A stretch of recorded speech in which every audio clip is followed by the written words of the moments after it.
Hey everybody, working on this CJ5 body again, and today I spent a lot of the day trying to straighten the rear floor out. And the first thing I did was get my hat channel, front and back hat channel. They were really bowed. I got those back into shape with the Porta Power, so they are nice and straight, front and back one. And I started at the top here, and this floor was bowed. If you remember, this was really like they put something real heavy in the bed, and you know how the beds get, they get really bowed down. I'm gonna try and show you. Once they're bowed down, the only thing you can do is shrink it back into place. There's no magic. Just you got to spend some time and you got to shrink it into place. So I started here and got the first one from the wheelhouse to the first bead. I got that flat, and you can see all the shrink marks in here. Now I'm shrinking, not with the shrinking disc yet. I'll show you how I shrink, but this is in real bad shape, so I shrunk a lot in there, and I got that nice and flat. And I move down, and I'm keeping moving down until we get to this disaster. Something took a real hard hit in the bed here. This is really mangled up. This is nice and straight here. Most of this is nice and straight except for right near the bead. And this is just a mess here. The next one down is a mess. And this one's pretty bad too. So that's going to take a lot of shrinking. There's, like I say, there's no, you can't just bang it back into place. Once that metal is stretched, you can't just get on one side of it and hit it and expect it to be flat again. You have to shrink it back into place. And today I'm using, it's a different stud gun. It's got the shrinking tip on it. That's just a straight piece of copper. No hole in it like we're putting those pins on. This is just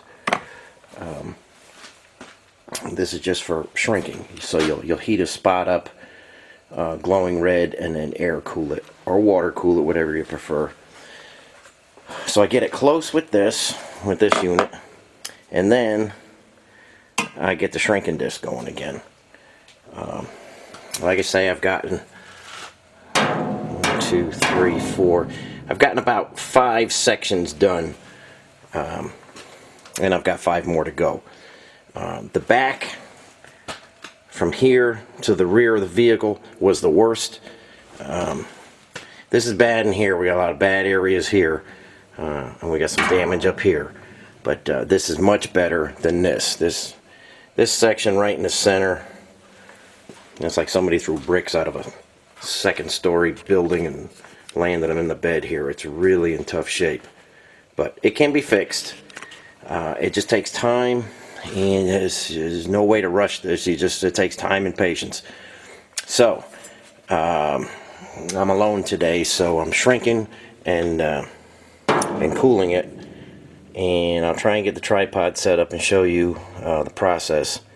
And like I say, all these areas that I just heavy shrunk are going to need to go over with the shrinking disc. This is very close, but there's can still feel a few highs. Same here. We've got just a very straight, but it needs some detail work. So the first thing I'm going to do is make a round and rough it in as close as I can get it. Then we'll go over to this section and get that the best we can get it, and then we'll take the shrinking disc out and really fine-tune everything.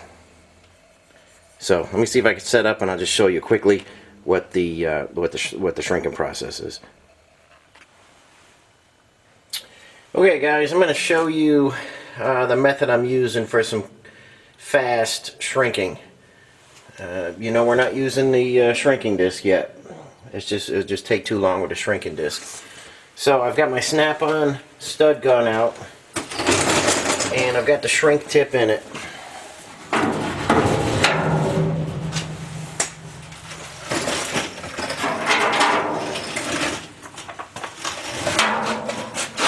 Okay, it's just like that Unispotter that I put the studs on with. And it's just a solid tip. And I've got the air hose in one hand and this unit in the other. We're just going to make a small heated up red area and then we're going to cool it.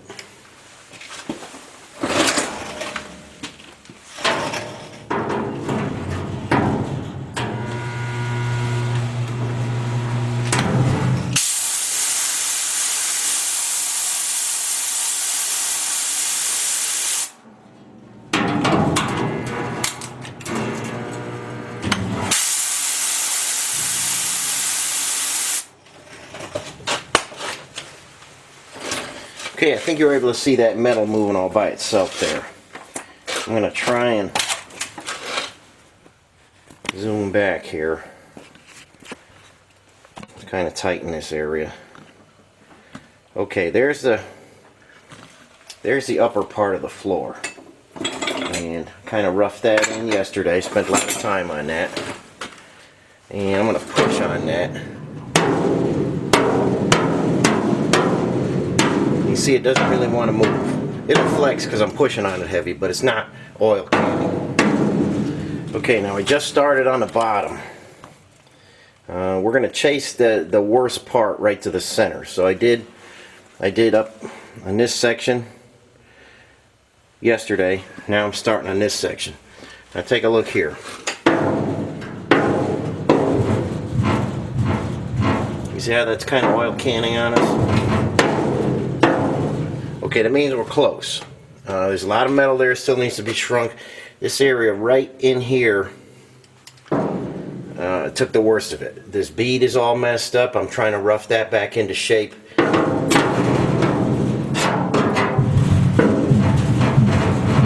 But you see what I'm saying there? Just like the bottom of an oil can. That's where the term oil can comes from. So, we've got too much metal there. It doesn't want to stay in shape. So down here we're good. Let's see if you can see that. Down on the very bottom we're good. We're solid there. Right here, here, and basically from here to here. I've got a lot of shrinking to do there. This is really creased out. We're going to have to spend a lot of time on that. But I'm going to start getting this area where you see where I was just demonstrating. There's a lot of highs and lows there. We're going to shrink down the highs. We're going to see how close they come with the lows. And we'll just keep shrinking until we have one nice flat surface that way. And then pretty soon we're going to have to start checking the surface this way, vertically too. This is straight. That doesn't mean all this is going to be straight, and it doesn't mean in front of it's going to be straight. So, first thing we want to do is get the floor roughed in from the bottom side. We're going to do all the finish work from the top side, make sure all the beads look good and everything. But we want to rough it in on this side and get it 90% of the way. And we want to get all the oil canning out of it, and we'll start on that other section too. But for now, you just work the back section. You work from the hat channel to the rear of the vehicle, get that shrunk in, and then you work between the two hat channels. It is an incredible amount of work, and you're going to spend a lot of time doing this, and you think you're going nowhere, but you just, when that metal gets stretched as bad as a lot of Jeep floors do, this is the only way to get it back. It's been stretched. The only way to get it flat again is to shrink it back into place. And metal shrinking, a lot of different ways of doing it.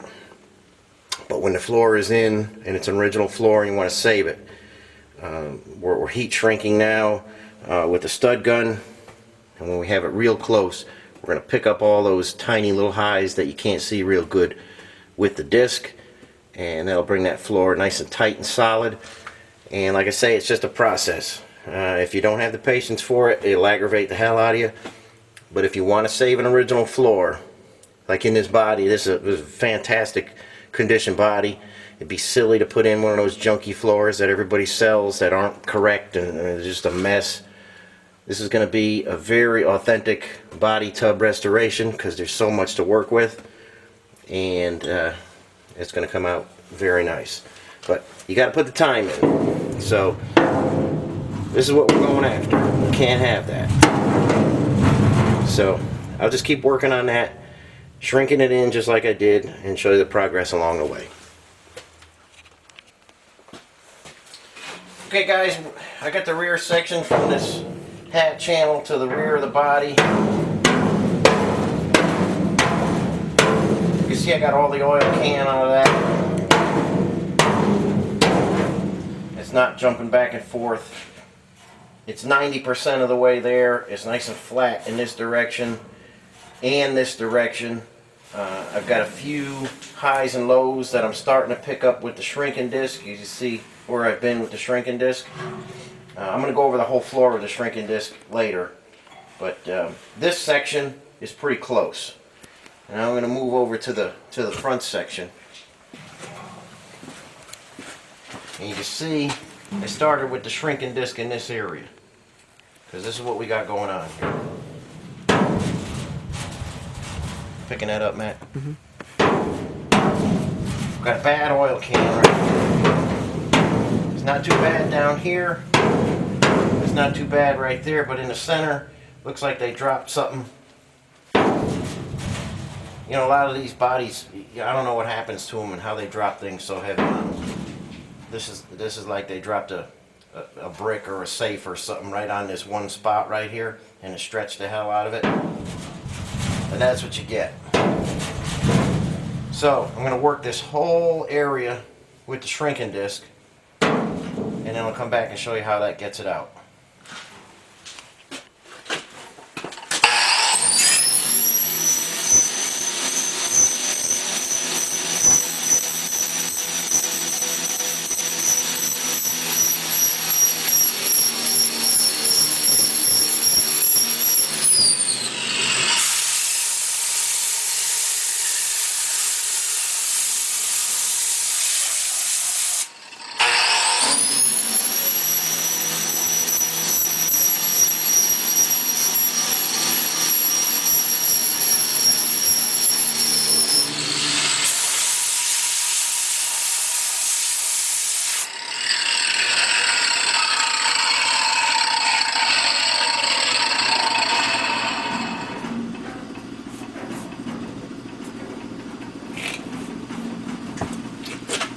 Okay guys, we got most of the oil can out, and just a little bit over here, but you can see the effectiveness of the shrinking disc. We're shrinking this area right in here all back together. So I'm going to hit this a little more in this area, and that'll be 100%. And that's how we get the metal to shrink right back into itself. Okay guys, there's the rear floor. And I've got it to a point where it's roughed in real close. You can still see a lot of the highs and lows in here. And that's what I'm going to go over with the shrinking disc. But it's flat, it's in the right shape right now. So that's the first step to straightening a stretched floor. And then we're going to go over on this side next and fine tune the beads, make sure they're nice and straight. But that's where we are right now. And I'm happy with it. And I'll do a little more shrinking on this side and then flip it over and show you what it looks like on the finished side. Okay guys, after a lot of shrinking on this floor, we've got it in pretty good shape right now. Matt's going to zoom in. I'm going to hold a square and show you where we're at. That's nice and straight.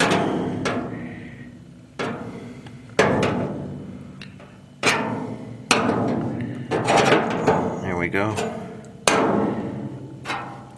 We got this real close in all the areas.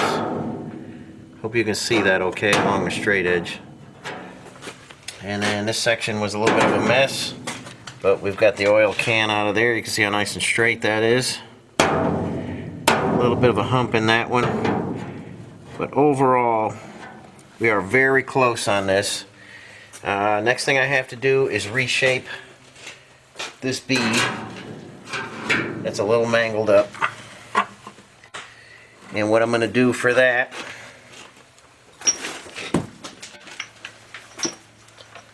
these are the dies that I would put in the pull max to make that bead. So when we get to it, I'll have one guy on one side with the female, and then we'll have to hand hammer that into shape because it's a little mangled up in there. But that's how I'm going to get that shape in there. We'll just take these dies and use them like a hammer and dolly. So it's been about 3 days to get that back into shape, and not full days, but there's quite a few hours in getting that right. But I still say it's worth it over a cheap reproduction floor. So this will match the Jeep perfectly as it's the original, and I think it's gonna paint up perfectly. So that's where we're gonna leave off on the body tub. And I had a request for another item, and I'm going to take you over to the bench and show you that in just a minute. Let me get the light on that. Yep. We're looking pretty good. You can see all our work was in that area. But we're coming along pretty nice. So don't be throwing bricks and blocks and rocks in the back of your bed and you won't have this problem.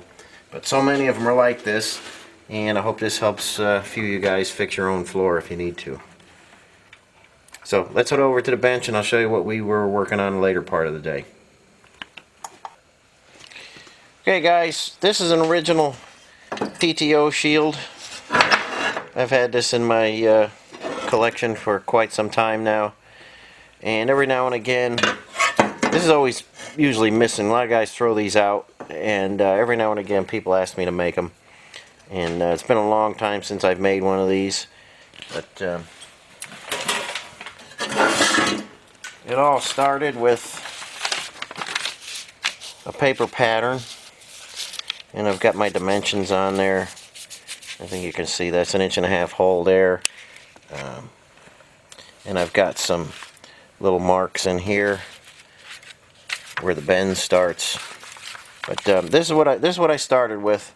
This was my original pattern, and then from there I made a thin aluminum pattern, and this is my master pattern now, and I use this when I'm making them.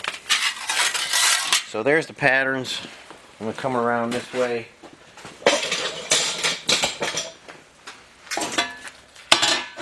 And there's a shot of our reproduction. This is 12 gauge material. It's 104 thousandths. It's thick. It's tricky to move. We've got this extra piece in here. This is what did we say that was? 11 gauge. Yeah, that's 11 gauge. A little bit heavier. You can see I had to plug that with the TIG welder because I don't have a spot welder that can handle that thickness. But that's what it looks like. Still got some of the blue dye on it from when we laid it out, but there's a PTO that I recently got. This was just sitting out on eBay. Everybody was afraid of this one because it was missing this cap, and that's a new cap that I made. I still got to get in here and rebuild it, but it had that one, and they were selling it at a real discounted price, so I made that one. So this should be pretty good. And this guard just goes on here, and if anything goes wrong, your U-joint and everything is in the shield. So if anything goes catastrophic, it won't get out and hurt anybody.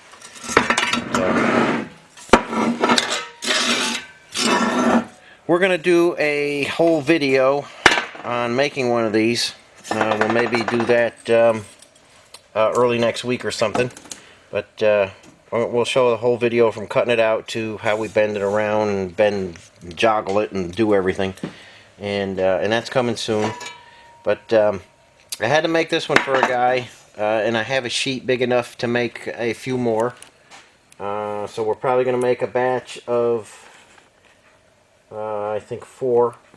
There'll be 4 of these available. If anybody's missing this and they need one, They are tricky to make. They do take a long time to make. They're a little pricier than I'd like them to be, but I'll have a few available if anybody needs one, and I will show you on a video how we do it. So that's what's coming. We're going to end this video here today, and I'll catch you on the next video. And like I always say, thanks for watching. I appreciate it, and we'll see you soon.